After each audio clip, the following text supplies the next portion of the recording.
الرحمن الرحیم رب زدنی علما، اے اللہ ہمارے علم میں اضافہ فرما۔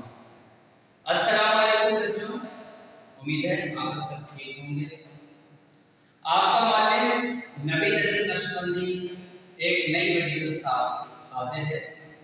آج ہم فرسٹ ایئر اردو کا ایک موضوع پڑھیں گے اور وہ موضوع ہے ہم۔ نظم حمد ہے اور اس کا ہم مرکزی خیال یعنی سینٹرل آئیڈیا جو ہے وہ سیکھیں گے کہ نظم حمد کا مرکزی خیال کیا ہے۔ بچوں، آپ کے جو سلیبس میں جو نصاب میں حمد ہے اس کے شاعر ہیں ماہر القادری صاحب، اور اس نظم میں انہوں نے کیا بیان کیا ہے آج ہم سیکھتے ہیں۔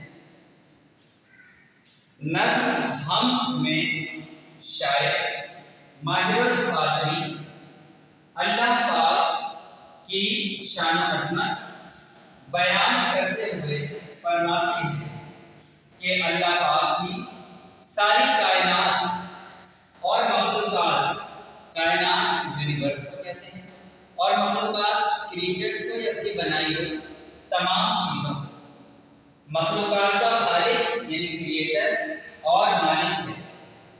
اور ایک انسان جتنی گہرائی اور محبت سے اپنے رب کی تخلیقات کا مطلب ہوتا ہے کریٹڈ تھنگس، یعنی وہ چیز دیٹ ہیز بین کریٹڈ، تخلیقات اور ان کی صفات کہتے ہیں بچوں ان کی کوالٹیز اور فوائد یعنی ان کے بینیفٹ پر غور و فکر کرتا ہے، اتنا ہی زیادہ وہ اپنے معبود حقیقی کہتے ہیں وہ رب جس کی عبادت کی جائے، اصل رب جو عبادت کے لائق ہے، معبود جس کی عبادت کی جائے، اور حقیقی مطلب سچا اور اصل، وہ اپنے معبود حقیقی کے